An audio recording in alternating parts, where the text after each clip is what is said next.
All right. Very funny. If this ends up being more than 20 minutes, then I'm going to murder you first and then me afterwards.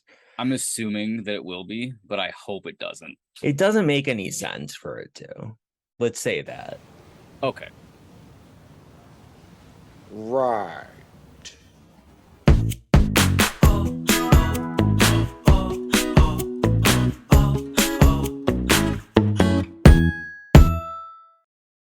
Hey everyone, and welcome to Why Are You Still Here?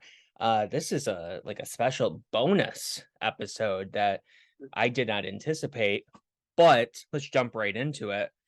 I got this little ditty, Oh, and you got your copy. Good. I'm still waiting for mine. indeed. And I I've hate had that it they're paperback because every time I get a paperback book, you crease the spine in 3 or 4 places and it looks like shit. Paperback writer.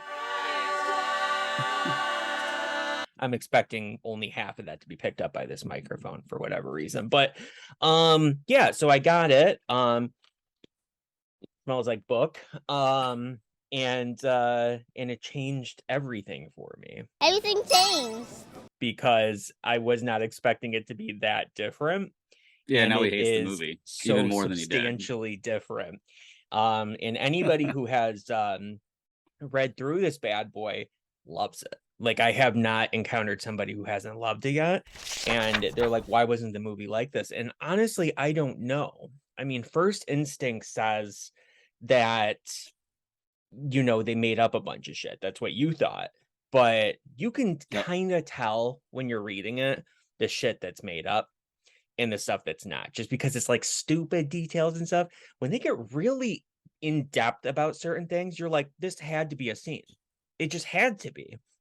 And you can tell, we'll see by the end of this, by the way it ends, that this is actually from an earlier script or an earlier, like a work print draft copy or whatever of it that might have been the one that was shown to theaters or whatever, So yeah, so this was obviously what this was mostly based on. And so I can only assume that almost everything that's in here that again has deep detail was actually filmed. So I don't know. I'm just kind of, obviously you're never going to be able to get everything in a movie. And from what I understand, so much was cut from the actual movie because of, it was either Miramax or Universal or both of them that said that this movie had to come in under 2 hours.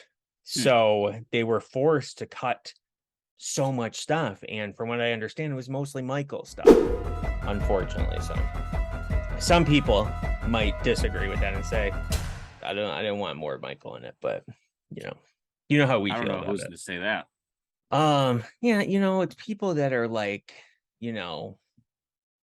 claim that Season of the Witch is the best one in the entire series. You know what I'm saying? Those kind of people. Yeah, we won't give credence to that right now. No. And yeah, so I wrote notes while going through this about everything that was different. And look at that. Quite a bit. There's an emoji on that. I was going to say with an emoji on one. Of course, my favorite emoji, though. Anyway, so yeah, let's get into it. And just public service announcement before we get into this. I'm talking about differences, obviously, between the movie version of Halloween Ends and the novelization. Got this going on, which seems like the standard. Very good. Yep. Because nope, not the same. And yeah, something else. I was gonna say something else. If there's little changes, I did not write those down because we'd be here forever. So these are all like more significant changes or something that impacts the story in some way, or something that people were confused about when they saw the movie. So if it's something little, then I was like, I can't really do that. Like if it shifts perspective to something we didn't see in the movie, like perspective of 2 police officers towards the end of the movie, I was like, I don't think I can really do that. So yes. Yeah. So there's spoilers in this, guys. Obviously, this is the novelization of the movie, so you know. Anyway, let's get into the first one, shall we? This thing starts off exactly in the way that everybody wanted this movie to start off in, and that is picking up directly off of Kills. Like immediately it picks up. Kills comes to an end, and this is like a Halloween 2 situation where it picks up immediately. Allison is being ushered into the ambulance, and she happens to look up and see her mom get killed in front of her in the Myers window. Okay? So she can't do anything about it though because she's being ushered into the ambulance and she's like, "What's going on?" And then all of a sudden Michael disappears, but not really because he's very injured and he is sort of like leaning up against fence posts and stuff, and that's where these two garbage men basically come across him for a second. And make a long story short, he ends up killing these two garbage men. Okay, he ends up stealing the garbage truck and he drives away with it, and the entire mob of the town has banded together. Laurie Strode has left the hospital. Okay, just like in the extended cut of Kills, she leaves the hospital with a knife in her hand, "I'm coming for you, Michael." And she's leading the whole mob of the town, but they can't find him, unfortunately. I mean, she wants to track him down, she wants to kill him. The whole town is basically listening to her, like they're checking everywhere they possibly can, and they just can't find him, unfortunately. And it's like, what's going on? Eventually they find the abandoned garbage truck, and that's all. It's like he's vanished. You know what I'm saying? Hmm. All of this stuff I fully strongly believe was in the original cut of the movie, 100%, because it's just too detailed. It's way too detailed. I mean, these garbage men have names. They have first Oh names and they wow. have a backstory. So I'm thinking they were in the movie. And it seems like the search for Michael goes on for about a year and then it just sort of fizzles out, and eventually Lori, she starts writing down her memoirs because Frank has been doing that himself. And then she gets into therapy because Lindsay pushes her into going into therapy. And she just realizes that Michael is consuming her life as a whole, and she's so sick of that. And so even though her daughter's dead, Michael's still out there somewhere. Maybe they probably think he's dead. She has to let it go. She doesn't want to, but she has to let it go. So she starts becoming like a normal, healthier person because of it. I love this because it gives an explanation for the parts of the movie that people are the most confused about. Hmm. Um, so yeah, so from there is, some additional detail about Corey's mom. Seems like she has Munchausen by proxy. They don't actually get into detail about her actually poisoning his like food, but she constantly lies about him being sick to the school and to him. So he has to stay home and not go to school and be with her. So she, in the movie, she sort of seems like a helicopter parent, and this Hmm. she's deeply disturbed. The entire town despises her too. Which makes So sense for her character because she's insufferable. she constantly calls the police and reports her neighbors and stuff, and the police Hmm. freaking hate her. Um, it's a whole thing. Side note, Jeremy, he didn't deserve to die, but the kid is so much more of an asshole in the book than he is in the movie. Like he is just horrible. Horrible. The whole reason they're watching the thing is because he blackmails Corey into doing it. So he has no choice. He has to show him this movie. And basically, one last thing about Corey's mom, there is a little flashback, which I don't think was filmed, but was probably mentioned somewhere in the movie, that she kills her baby brother when she's a little kid, and she's jealous of him. Like the baby's born And so she will walk up when their parents aren't around and she'll pinch him as hard as she can until the baby cries. And I'm like, this is bad enough. Yep. And she'll wait until the baby falls asleep every night, and then she'll scare the baby awake so the baby never sleeps. And it's like, this is sick. This is really sick. And you think that until what comes next. So there's this whole thing where her baby brother is sitting in his high chair at the, breakfast table. Her mom is like, hey, can you watch your brother for a second? I have to go run upstairs. And she's like, sure.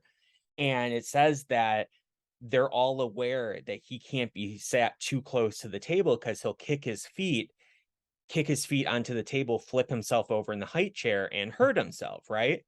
So he's back at a certain distance. And so Joan, Corey's mom, gets up and goes, hey, Mom, I'm going to the bathroom. But before doing so, takes the high chair and pushes it all the way up to the table. So what happens? The kid kicks himself over and cracks his head open and dies, bleeds out on the kitchen floor. And it's sick and twisted. I mean, I was like, almost like, I might be done with this book. And that's right towards the very beginning. But it does serve as like an interesting, background information on his mom and just how nasty she is. And she deserved to die. Maybe Jeremy didn't, but she deserved to die. Yeah, so let's see here. So Michael is like ever present through this whole thing. Even That's before awesome. he shows up in the sewer, they constantly talk about how he's watching. Like when Allison gets pulled over by Doug on the road, he's in the background watching. Really? Like she sees him standing in the background. She doesn't know who it is, but she sees him.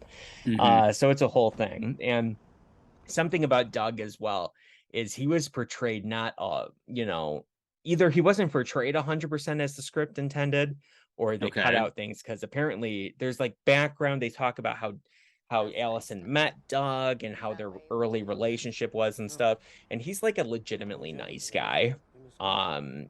He actually like stayed with her through her night terrors and all this kind of stuff, and was there by her side through all of this, and she never actually broke up with him officially. So that's why he keeps hounding her, because she never officially broke it off. Well, that changes his character quite a bit. What the fuck? I know. When you see the boogeyman in your nightmares, you feel safe with this guy.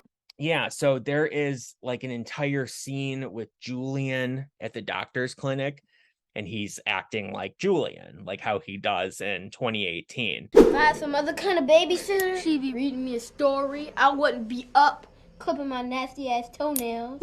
And it was very funny, very funny. And Allison remarks to herself that seeing him is very hard, because as soon as she sees him, she thinks of Vicky, right? And apparently he comes in regularly. Just a little fun thing, I thought. Willie the Kid is trash, and he's been moved from a big city to a slightly smaller city, slightly smaller city, slightly smaller city. He's now in Haddonfield because this is the last place that they're going to put him in, the smallest market, before he ultimately gets fired. Dr. Mathis is absolute trash. He's been in trouble for sexual harassment. He's been in trouble for unwanted sexual groping, touching. Sure. Touchy, Advancements. feely, handsy. There you go. I guess. And he actually wrote a book about his connection to Michael Myers, since it was his two employees that got killed in 2018. What an egotistical piece of shit. Yes, so he writes a book that puts him in the center of it, and even though he's he's not a therapist, he starts making all these psychological judgments about Michael and stuff, and he did it so he can make money. Yeah, no, that's right. You're right. No, stand up for myself. Now, tomorrow morning, I'm gonna go in there. I'm gonna quit that. Punch Dr. Mathis in the face. Yeah, so during one of the Willie the Kid segments, there is the old Dr. Loomis audio recordings that he plays on his show, and it's all new stuff. And I thought that was really cool, That's cool. honestly. So that's a little thing, which I said I wouldn't do, but I thought that was a little thing that was important. The hobo.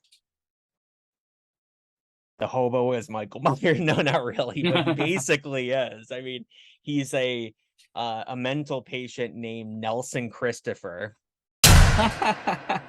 which is hilarious. That is very funny. I even messaged Christopher Nelson about it on Instagram, and he's responded to me about things before. He did not respond to me about this, which is, it has to be like a nice little nod to him, right? And he was literally next to Michael during his time in Smith's Grove, and he would go and, like, you know, try to communicate with Michael, which Dr. Sartain wanted anyway. And he'd be like, "I'll be your messenger. I'm Michael Myers. I'll do anything for you, my God. You are my God, and I worship you." Like, he says stuff like that. And eventually he gets released to the streets of Haddonfield because Smith's Grove shuts down because of the lawsuits against him about Dr. Sartain.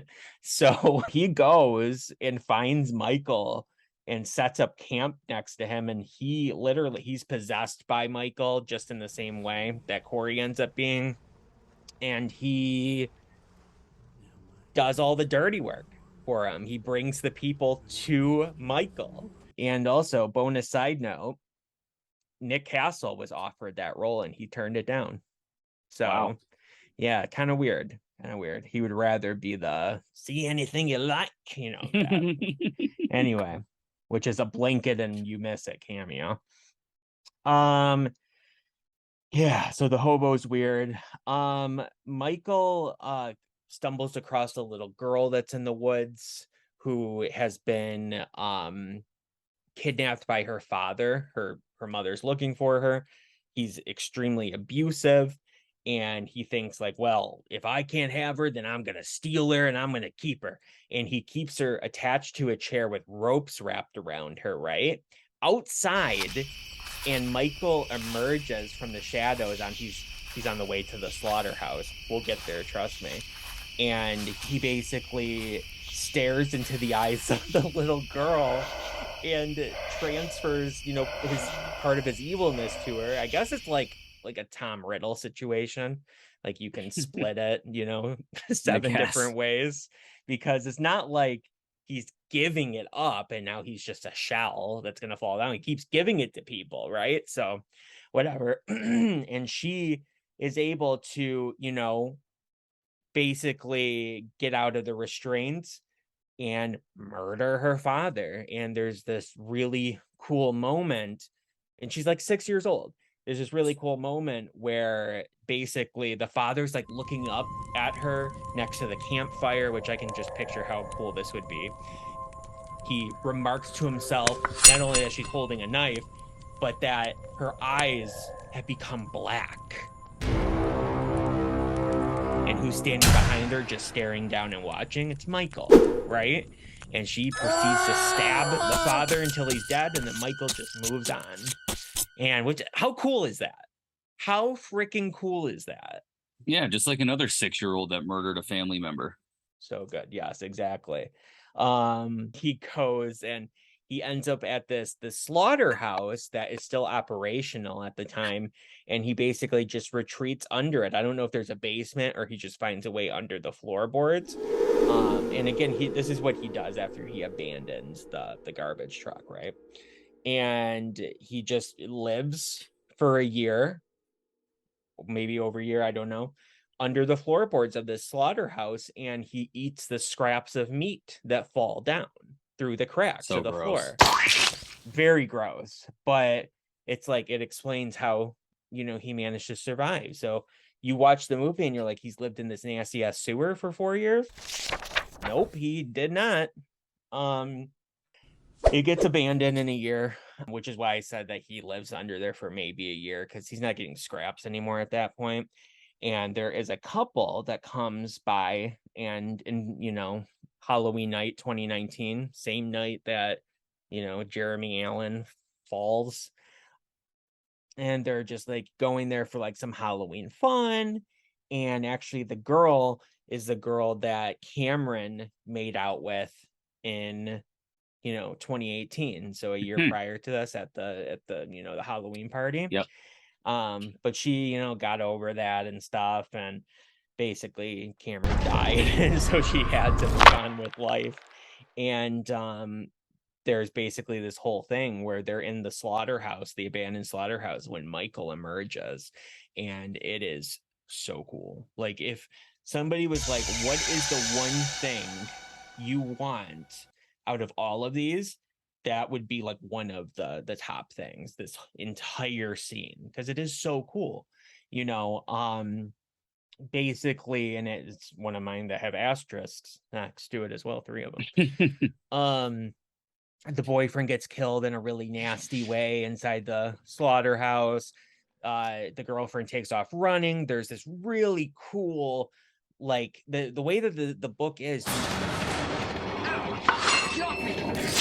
it really gets painted for you in your mind. She takes off running. There's a chase.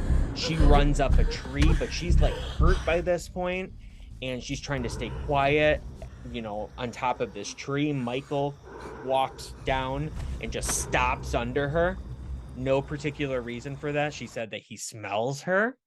And so he's just standing there, and she's like, what the fuck? Like, how am I gonna get away from this, right? And so she sees, like, it's by the bridge, so cars come by on the bridge, and she's like, I could scream to them, but could they help me? They probably can't help me. They won't even hear me, and all this shit. So eventually she decides to, I don't know if I wrote it down exactly what it was. I don't think so, but she has something on her, like in her purse or something, and she decides to jump down and stab it into Michael's face from the tree.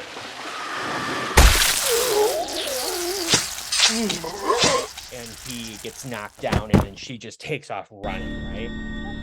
And this is also interesting because it's another way that he has been hurt. I was right? just going to mention this explains why he's Hobble Myers in this one. Yep. And not just, the effects on his body from the mob at the end of Kills. So 100%. that's awesome.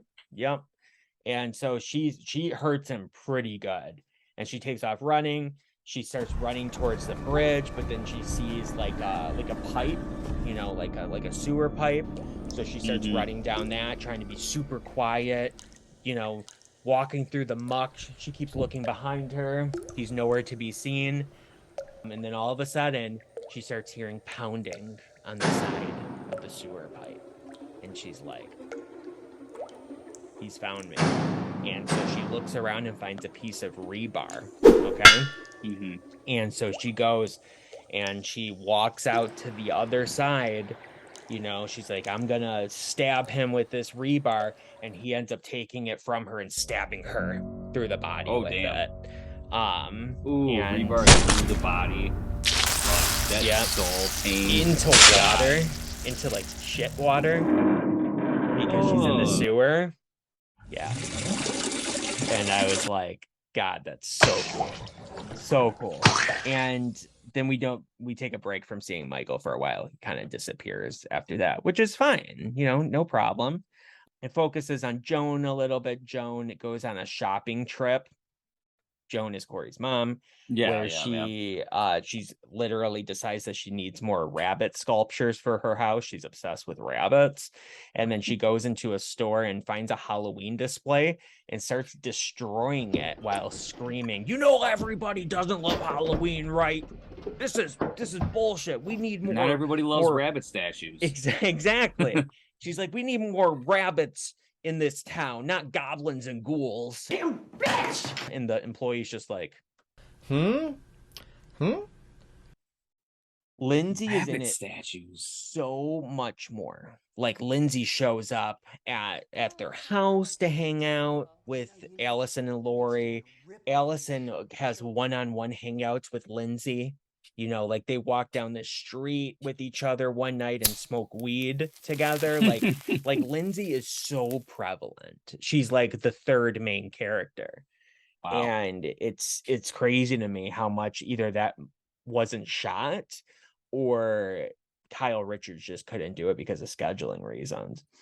There is a moment as well where Lindsay basically is like comforting Lori after she goes to the market, and she has the whole like what'd you buy in there? Why are you smiling? Look at what you did to my sister, you know, that whole kind of thing. Yeah. You know, and her sister messed up. Lori's all screwed up after that, obviously, crying as she's knitting in the corner of her house, and Lindsay comes in and goes, "What happened?" And then like consoles her. It's this whole scene where she consoles her and makes her feel better. Which I thought was nice. I mean, you know, not anything big, but nice. And Frank Hawkins is at the bank, and crazy ass Joan walks in, and things happen at the bank. He immediately notices her because he knows who she is, and he's like, "Don't notice me, bitch." And she is like, "Where's my glasses? Where are they?" And the teller's like, "They're on your face." And she goes, "Don't you tell me." Like, she's that crazy. Oh, like, yeah. "Don't you tell me where my glasses are." Like, she's terrible. There is a really cool quote from Lori later on when, you know, Corey first starts acting strange, and she thinks back to the first time that she saw Michael Myers, right? And this is a quote from Lori. It says, quote, "The first time I noticed the shape, it was just a man in a mask watching me from the distance. My introduction to pure evil, and I barely noticed. Had I known it would eventually take over my life, I probably would have looked a little harder." I thought that was cool. Yeah. So Very nice. yeah, exactly. Corey, once he sort of tells Allison, like, you remember the scene where he's like, "I killed somebody." I killed someone. And Yep. you know, he's talking about Jeremy, but you think maybe he's talking about the hobo. But he actually explains to her exactly what happened. He takes her to the Myers house property, and they walk around the Myers house property, which, you know, the house is demolished.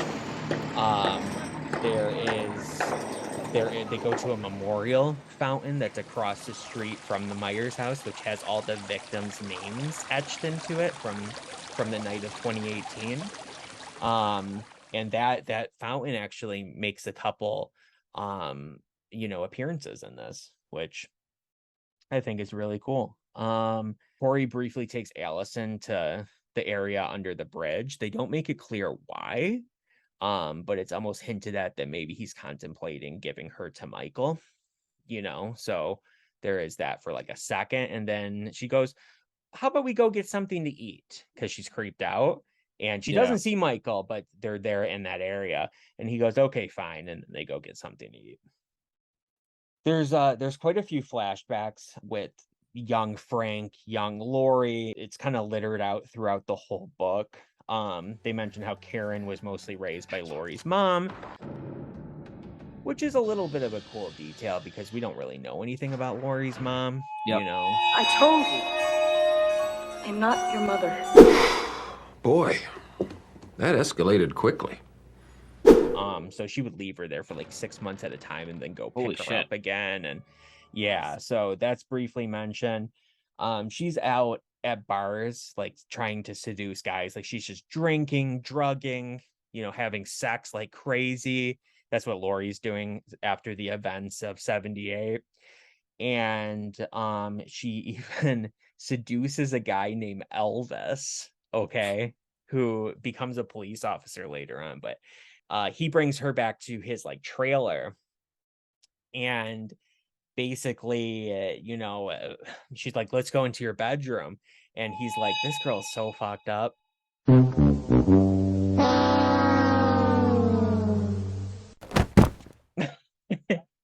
Like he's like, "I have no problem having sex with girls usually, but if somebody has to get this fucked up to have sex with me, I don't think I'm interested." And so he just leaves her in the bedroom waiting for him, and he falls asleep in the chair. and he wakes up in the middle of the night to Lori with a knife to his throat. What the Like, fuck? you know who Michael is? You know who Michael is? And he doesn't know if she's like having like a psychotic break or a nightmare or what. And eventually that ends with it's long, so I'll spare you the details, but it eventually ends with her telling him or asking him, pleading with him if he can kill Michael Myers, to take this knife, sneak into Smith's Grove, and kill Michael. And he's like, you want me to sneak in with all that security and stab Michael to death? And she goes, no, I want you to cut his fucking head off. Jeez. And then he's like, we're done, bitch. And he takes her back to her house. And he's like looking at her like, she's fucking crazy. Like, she lives in an apartment at the time. All the neighbors have Halloween decorations. She's the only one that doesn't. And all of a sudden, this Elvis hears, just go home, Elvis. And he looks and sees it's Frank Hawkins, who sits on the street, Lori Street, and watches her like a protector. You know, like he doesn't communicate with her or anything, but he watches and protects her. So yeah, if you ever wondered why Allison doesn't ask Corey about his wounds, this was definitely something that I wondered in the movie. Especially when he shows up and he's just like, you know, like kind of takes Allison and he's like, I don't know what's wrong with me. Like, it's later on that night, and he like pushes her up against the wall and he's like freaking out. And but they specifically point out that she notices new wounds on his face, but doesn't ask him how they got there. And the reason she doesn't ask him is because she thought that after he dropped her off, he went back to the diner, got into a fist fight with Doug, and then came back to her house. She has no idea that he murdered Doug with Michael Myers down in the sewer, obviously. Yeah. Yeah, so that's fun. This is a good one. So they sleep together. Allison and Corey sleep together. When Corey leaves the next morning, Lori is sitting in a chair waiting for him during like breakfast time, right? So I'm like, how is this not in the movie? You know, maybe they thought the scene between the two of them at the Allen house was enough. But basically, she's just like, oh, hey, Corey, it's good to see you. It's nice to see you. By the way, I see you got a motorcycle out there. Do you understand how dangerous motorcycles are? You know, it's like this whole scene is about how dangerous motorcycles are, but obviously what it's really about is get away from my granddaughter, you bitch, you know, kind of thing, you know? And he goes, by the way, Lori, how did you survive Michael? And she looks at him and she laughs and she says, I got lucky. And I hope you're lucky too. And then he just sort of like goes and then leaves. Corey was not lucky. No, he was not. Obviously, Lori stops by to talk to Joan, you know, saying like, she's like, wait, did my son do something wrong? You know, whatever. And she's like, no, he's dating my granddaughter. I wanted to come meet you, that whole kind of thing. And Corey is actually up in his room that entire time for that discussion, and he can hear them the whole time. It's so weird. Like, they're acting like he's not there. Lori in that behind the scenes footage where she goes, you know, I think that maybe he should see a therapist, that whole thing. And we thought maybe she was talking to Allison. I just want to make sure that he's getting the right support. There's a good therapist that I see. So that's a line to Corey's mom that was obviously cut from the movie. And then Corey comes down and he creeps her out and she leaves. And then he goes to the window. I told you about this because it was one of my favorite parts. He goes to the window, stares at her as she's leaving. He puts on the scarecrow mask to taunt her. She's like looking at him. And then he continues staring out that window from morning until the sun goes down. He's staring out that window. That's 7 hours. So he's Michael from the TV cut of the movie, staring out the window. Yep, exactly. That is exactly what I thought when that part came along.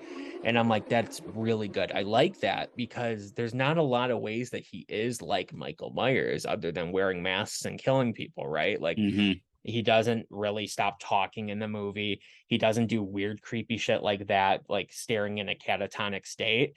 But in the book, he does. He does do that stuff. And, you know, like Corey's mom comes up and starts like smacking him and like going, Corey, what you doing? Stop doing that. You're scaring me. You're scaring your mother. Ronald, what is he doing here? He's scaring his mother, you know, like that whole kind of thing. And Ronald's like, whatever. And then when the sun actually goes down, he's like activated and then goes out onto the streets of Haddonfields. So there is a moment where Allison is just sort of driving, you know, contemplating things, and actually she drives past graffiti on the wall of Michael Myers' mask on the side of a building. She drives past all notable areas in the last 2 movies that Michael had killed people. So she drives past the park that, you know, everybody died in the car next to and kills, and she drives past all these places and she ends up at the cemetery, okay? And she walks up to her parents' graves, and she's basically just, you know, sort of just standing there, not really saying anything, just kind of like spending time with her parents, which she says that she has done it a lot. And she notices, I think this is really sweet, she notices on top of the graves, there's flowers left, but there's also a scarf that is draped over the 2 graves, the same scarf that Laurie has been knitting since the beginning of this movie. Yeah. Nice little touch. Yeah, it almost makes me, it gives me like happy chills, you know. I'm like, that's sweet. And then she lays between the graves and, you know, just hangs out there basically. And then Corey, once he's activated, there's this whole extra thing where he goes, he waits for Ronald and his mom to go to sleep up in the bedroom upstairs, and then he goes into the kitchen drawer, grabs a knife, walks up to the doorway of their bedroom and just stares at them as they're sleeping. Then he goes back into his room and falls asleep while holding the knife.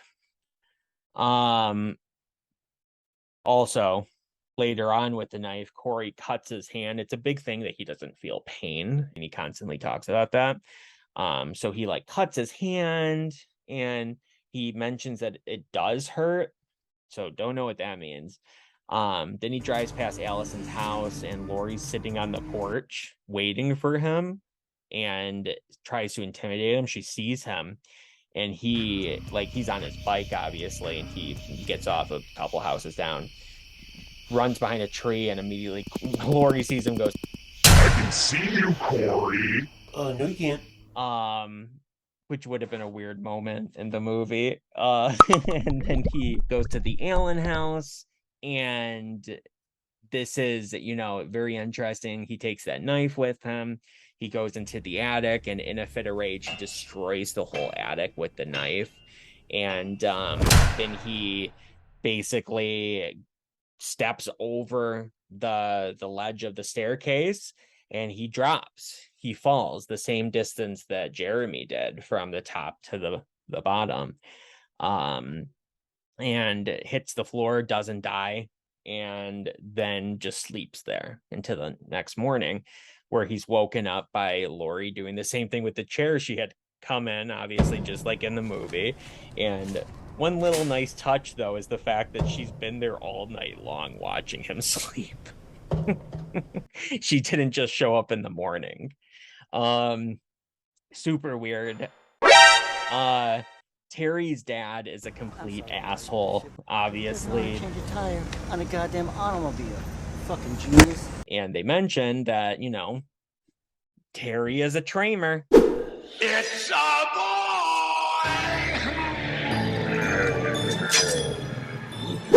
Yes, you Terry mentioned. Tramer.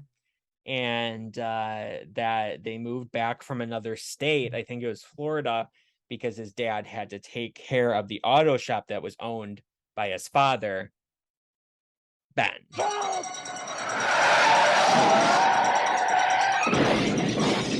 Got Ben Tramer there, and he owned an auto shop. I don't know if he's still alive or not, because maybe he just couldn't take care of it anymore, or maybe he had to help him or something. But Ben Tramer showed up, kind of. They spend a good amount of time with that group of 4 kids, the band kids. And then after that, Michael emerges from the sewer. Okay. So he emerges from the sewer without his mask. I didn't mention it, but when Corey steals the mask from him, he doesn't go like, "This is mine now," and then skips off into the night. Go like, "It's not yours anymore. You're just the man in a Halloween mask now." Like all that kind of like goofy shit that happens in the movie. He just goes, "What did you do to me? What did you do?" Grabs the mask in like a fit of rage and takes off with it. Okay. So Michael emerges and he blends in with everybody on the street, even without his mask, because it's Halloween, right? And there's a moment where he looks down into a puddle, he sees his face, and he takes his hand and does this to the puddle. He doesn't like the way he looks, which he shouldn't, because it's nasty and smelly and gangrenous. So some of the events are moved around quite a bit towards the end. Susan, who is the woman that gets killed at the radio station, there is this whole scene of a backstory where she has to go get Chinese food for Willie the kid. And, she stops by her apartment and she has like a cat and stuff. And then she decides that night she's quitting. She's going to be quitting that night. And that's the night, of course, that she gets killed by Corey. This is followed up by Joan being stabbed through the pillow, killing her. And surprise, surprise, Corey, maybe this is why things were moved around a little bit. Corey's at the radio station as this happens. This is Michael that is actually killing Corey's mom by stabbing through the pillow, which would have been awesome. And I think that he just found out where he lived because he has been following him a lot. That's how he finds out where Laurie lives as well. Hawkins on Halloween night is performing his guitar that he talked about earlier. He's performing it at the bar. Him and Lindsay have a moment where they're at the back of the building and they think that Michael is behind the dumpster. At first they think it's blood running out from under the dumpster, but it turns out it's just a drunk guy pissing. So they're all good to go on that one. But it shows the paranoia, I guess, with everybody in Haddonfield. There is a group of kids that show up at the Myers house property. And when I say kids, like little kids, they're all dressed as Michael and they all perform a seance on the Myers house property on Halloween night. And Michael shows up, not because of the seance, but because he's now out. They think he's dead, but he shows up and when I say they're dressed as Michael, they're all wearing like blue clothes on and like paper mache masks. Like it's not anything crazy here. And Michael shows up and basically just stares at them and then walks away. And they're freaked out for life, scarred for life. When Corey comes into the house and, moves up the stairs, obviously Laurie has the whole, gonna commit suicide thing again. And when he opens the door and she shoots him, before she shoots him, she says, "I hate being right," and then shoots him. She doesn't say, "Did you really think I was gonna kill myself?" like in the movie. So that was fun. And I think you can hear her say that in one of the trailers where she says, "I hate being right." I hate being right. Barker is not the sheriff of the town anymore, but he's just there at the end and everybody listens to him. When the cops are like, "This is not how it works in this town," and Barker goes, "It is tonight." Why is anybody listening to him? He's not the sheriff. So that's freaking weird. All of this stuff is obviously the same, leading up to this point. If I don't mention it, it's exactly the same as the movie, like the kids dying in the junkyard, the DJ dying, and all that kind of stuff. The fight between Laurie and Michael, it's almost identical. And then, he's dead, strapped on top of the car. Lindsay is at the junkyard at the end, as you'd expect her to be. Don't know why she wasn't in the movie. And Laurie remarks to herself that every single person who has ever been hurt in any way by Michael Myers is there at the junkyard at the end. And the reason that the news spreads is not because it's magic or like somehow everybody in the town just knew. They noticed it as the procession came by. They noticed what was going on, and then they joined it in the procession. Some people bitched about that in the movie.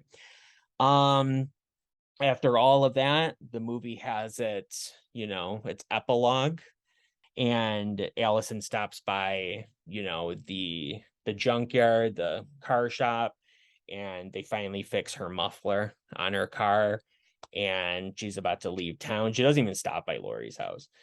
She's about to leave town, and they say, you know what? And by the way, the people that have taken over the junkyard now that Ronald is dead, it's just some of the other workers there, basically. And they're like, hey, you were the best thing that ever happened to that crazy kid, Corey. So why don't you take his bike? And she thinks they're kidding. And they're like, no, seriously, I think he would want you to have it.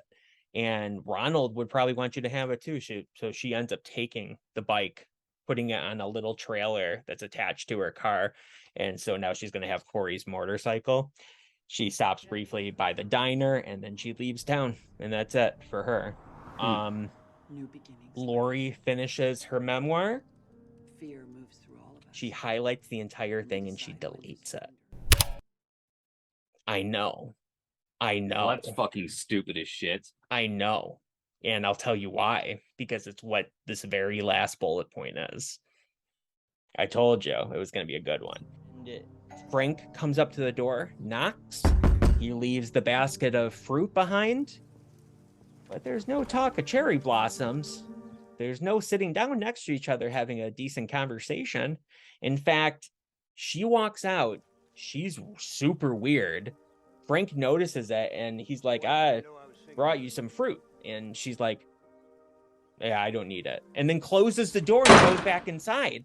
And then he feels like so what the hell about it that he picks up the fruit and leaves with the fruit.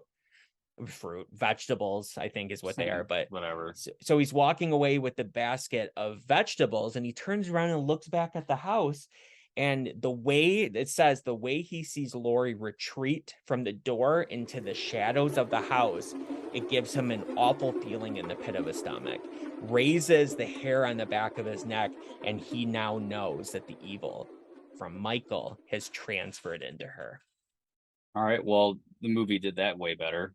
That's fucking dumb. I know. And it's like, he's like, I haven't seen that look in somebody's face since Michael in 1978. And then it says, so she deleted the memoir, obviously, because she's evil Laurie now. She doesn't care. Right. I know. And then it's the same thing where it focuses in on the mask on her living room table. And the book ends with it alluded to that she's gonna pick up the mask and put it on and start a killing spree. And then that's it. It's done. It's over. So at the end of the day, everything in the book is better except for that ending. But we know that was the ending from an earlier, version of this movie. So I mean, it's expected, but it also tells me more because we know that ending was shot just with a little bit more detail to it. Mm-hmm. We know that probably a ton of this stuff was actually shot in this movie. So, it's unfortunate, but there's nothing we can do about it. Obviously, no matter how many petitions people, make up, they're not ever going to reshoot this movie. I don't know if you know, but there is a petition. I get it. This is your franchise. You love it, but just stop. Obviously, one more time, whatever I didn't mention, it's pretty much identical to the movie, almost word for word identical, which is another clue that some of this stuff probably existed. Yeah. So yeah, at the end of the day, this book, I would give it a 4.5 out of 5. Very nice. Yeah. So go check it out, people. I'll have my copy soon. Yes, indeed. And you know what? It smells like a book. So Very that's good. also a fun detail. But Very good. yeah, that's it, everybody. We appreciate you joining in on this conversation. What was campfire story? Indeed.